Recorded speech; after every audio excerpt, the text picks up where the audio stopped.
Hi everybody, Scott McGinnis here from Armsportvideos. 2008, very first show of the year. We're at the very first tournament, Nova Scotia Arm Wrestling Association, Angie's of Burnside. Welcome to another edition of In Focus. With me today is, as always, Rick Pinkney, President of Nova Scotia Arm Wrestling, and the newly elected Vice President of Nova Scotia Arm Wrestling, Eddie McClellan. Eddie, congratulations on your new post. Thank you, Scott. I think, anyway. Well, only time will tell how that will go. So, absolutely. First, let's go over a bit about 2007. Rick, in your judgment, how was 2007 for Nova Scotia Arm Wrestling? It was a pretty steady year. You know, we our numbers pretty well stayed the same. I mean, we always like to see bigger numbers, but you know, at least they didn't decrease type thing. We're starting to retain a lot more people, which makes a big difference. And that's what we're looking for now, is making a few changes and getting a lot more new people into it. Okay, and also in Nova Scotia Arm Wrestling, there was a few new things that came up last year.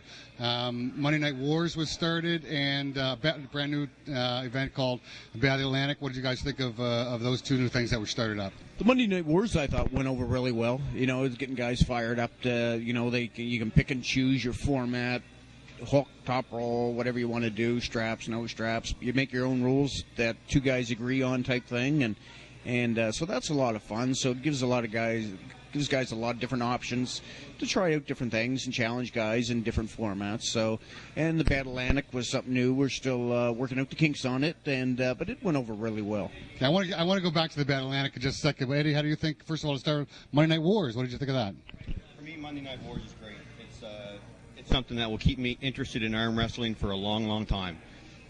I get to challenge big guys or bigger guys that I may not meet in a regular tournament in you know, possibly a different style match. To me, it's a great thing, and I think that the guys really like it. They love challenging each other, and they love talking about it on our message boards. So well, it's cool. It did seem to go over really well. Most just about all the arm wrestlers really liked what was happening and challenging whoever they wanted to challenge, test themselves. But I want to go back to Battle Atlantic for a second. So Battle Atlantic, you can watch under 2007 on Armsportvideos.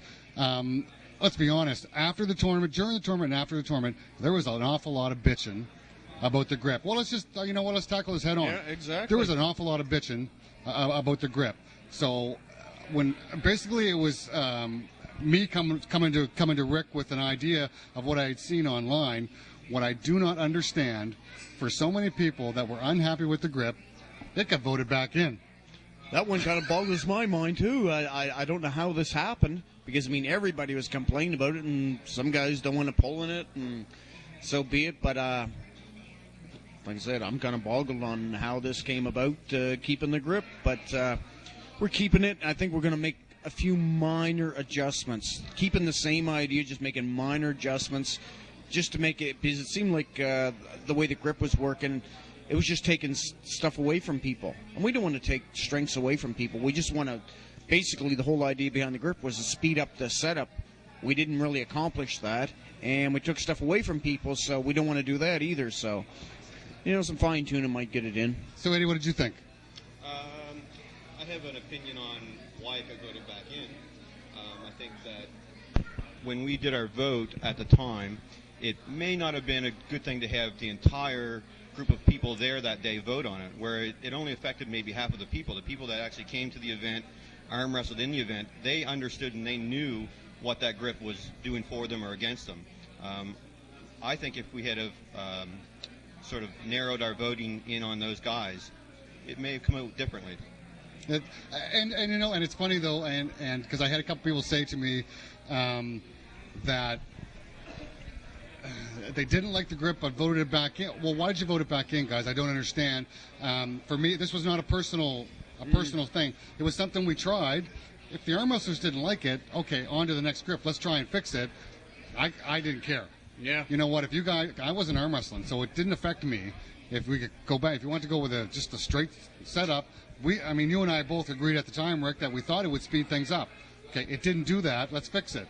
Well, we're back in the same boat again. Yeah. So what's going to happen? I don't know. Like I said, we'll make a few minor changes to it and see if that can speed things up.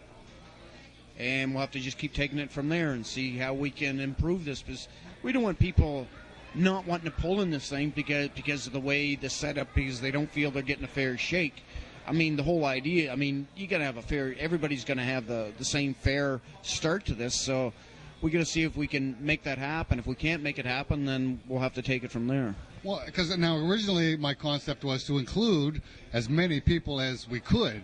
So I definitely didn't want to see anybody saying I don't want anything to do with this. Me either. I wanted everybody to be involved. Well, even if you weren't in the four-way, challenge your way into an alternate match and that type of thing, and get as many people involved as possible. I'm a little bit disappointed that anybody doesn't want to participate. Instead of doing that, let's just fix it. Yeah, that's what I think. That's what I'm hoping to do too. And we don't know if it's going to actually be fixed if the people that didn't like it aren't going to participate. That's the thing. I'd like to say, because I'd rather have them in there and say, no, it's not there yet, but it's a lot closer. I'd rather say, geez, if we could just tweak this a little bit here, tweak this a little bit there. I didn't feel that I had a fair grip because of this. Whereas if they're sitting in the crowd, their opinion, not that it doesn't matter, but they're not at the table and they can't really tell how it's working. Yeah, if you've made a subtle change, they're not going to be able to tell if it's made any difference or not. So maybe we can convince those people who don't want to participate, maybe we can convince them to come back and give it another try if you guys get something worked out that you think is going to work better. So, but I don't want to spend too much time on that. So here we are, 2008. What's new for this year? Anything? What's going on? Well, we've added a third elite class, right and left, hoping to take some of the lighter guys out of the amateur heavyweight classes and give the newer guys walking in off the street. So let me stop you right there. So for people who are not from Nova Scotia Arm Wrestling Association, what's an elite class? What does that mean? Basically what we do is take our top guys and just throw them in these separate classes. Almost, I don't want to say pro. We don't make a living at this, so I don't like the idea of calling it a pro class. But we just take them out, so we've got amateur classes, trying to get the amateur classes actually working for people that are new to the sport. People that have been in the sport, gone to nationals, done well, either here or nationally, wherever, and move them into their own classes. So hopefully the guy walking in off the street will, have a fair shake at doing okay in this. So the elite guys don't actually pull against the true amateur or novice pullers. So that's what we're working. That's what we're trying to separate right there. And plus the elite, the difference we have with elite is it doesn't go by weight; it goes by ability. So it doesn't matter if you're 280 pounds and Eddie is 140 pounds. You may still be in the same class if you're of an equal caliber. Okay. So that's one change. What else we got going on this year? Different? Anything at all, or? Well, I mean, the biggest thing I want to do is move into the schools. Is get these schools happening, and I mean that's where our future lies. Is the juniors, and the best way to do the juniors is get into the schools. I've got one school that's gung ho to go, and I just got to find another school in their area to go against them. So hopefully we can. I think once we get it started and word spreads, I think we'll be on our way then. Okay, so Eddie, new to the executive, so you have. New ideas that you want to try, stuff you want to run past Rick, and Absolutely. Well, we've already done the one change with the weight classes. We're going to run that today and see how it goes. We'll modify that as we go along if we need to. A couple other things that I'm going to start doing now is sponsorship. We're designing a sponsorship program, and we're going to start making phone calls out to different businesses. And look for sponsorship. I mean, we ran about $1,500 in the hole last year, and for an organization of our size, when we're running on maybe a $8,000 to $10,000 budget, $12 in the hole is a lot of money for us. Yeah. So we need to get some companies interested in our sport, get some sponsorship, and we're going to give back to the sponsors, maybe more than we have in the past. With the internet technology, we can put banners up on our website. With filming events like this, we can give that back to the sponsors. We're going to start putting hopefully we're going to start putting tables into schools to work along with what Rick's trying to do, and we'll have people's names on tables like that. So we're going to work on that this year. People's names, like a sponsor, someone could sponsor the table. Absolutely. That goes into whatever your neighborhood school is, type of thing? Absolutely. They've done that in Sweden, and as far as I know, very successfully. Mostly individuals sponsoring a table that goes into a school. And we kind of hope to capitalize on that type thing. I mean, it's a great idea.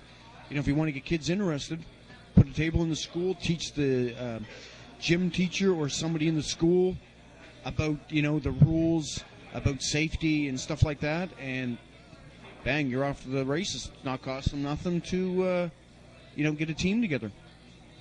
Okay, so anything else? Well, I'm only in the position for about a month, so the class change and now the sponsorship program right now, that's taken most of my time. Okay. So as we go forward, we definitely want to keep the Monday Night Wars going, and Battle of the Atlantic. We're going to work on keeping that going as best we can and fixing it so we can include everybody into it. And right now, for me, that's about it. And besides, for anyone who doesn't know, you also are the moderator and run the Nova Scotia Arm Wrestling message board. That's right. Actually, that takes a little bit of time, too. Well, and so far, compared to some of the other message boards out there, it's pretty tame. Yeah. Luckily. Yeah, absolutely. Most of the time. Most of the time. Well, we have our days. Yeah, well, I think everybody does, but for the most part, it's pretty calm compared to what else we've seen out there. Yeah, for sure. For sure. So you have like a whole schedule for 2008? The whole schedule is done for tournaments, or? Pretty well. We're good right up until we still got to nail down a place for the Atlantics in April. We've got May. We don't really have anything in June, but we've got our provincials, got the Heart of the Valley Festival going again. Then, our ranking tournament at the end of the year. The fall is kind of tough to fit tournaments in between the Nationals and the Worlds type things. So we never know. We might squeeze another tournament in the fall. Okay, so January right now, so we're in Angie's of Burnside. Where is that at? February? Truro and Calicos. Calicos and Truro. March we're at Tatamagouche at the Ocean Lanes. That's a new spot we're going to in Tatamagouche. April, we hope to be on the island for the Atlantic Canadians. Prince Edward Island. Prince Edward Island. Yeah, that's right. Sorry, yeah, that's right. Keep forgetting about that. Sometimes we're talking to a worldwide audience. Sometimes exactly. We're not. But. In May, I forget what we got. May, we're going to do the Battle Atlantic. We just got to nail down a spot for that, our championship thing from our qualifier that we're running in March. Then from there, we'll take our champion and our top qualifier, number one contender, and run them against the champions in May. And we're just going to find a spot for that. In May. So you say there's nothing in June? Nothing in June. It's got to have some time off. Okay. July, there's Heart of the Valley. Heart of the Valley and the provincials down in Social Exhibition in Bridgewater. There's nothing in August. And nothing. Then we're August. getting into the Nationals, basically. I mean, we've got a couple of amateur tournaments we run in August type thing. In like New Ross, which has been going on for like 20 years and stuff like that. And I mean, then we've got, like I said, the Nationals coming up in Moose Jaw, Saskatchewan, Labor Day weekend. And I mean, then the Worlds are in Kelowna the first week of December. Yeah, the end of November. So we'll have our ranking tournament in between the two of those. Okay. So it's going to be a pretty, plus whatever Monday Night Wars. Plus kids tournaments going along. I got kids tournament in March also. I just set up yesterday. Okay. March 1st. So it's going to be a pretty busy year for arm wrestling in Nova Scotia. Yeah. You know what, hopefully whatever changes are made and attract some new people and get some new blood in, and the numbers will increase. Yeah, for sure. All right, guys, thanks a lot. I appreciate you stopping by. Thanks, Scott. All right, thanks, and good luck. Thanks. And that's it for the first edition of In Focus for 2008, and hopefully we'll have a few more to come. Thanks.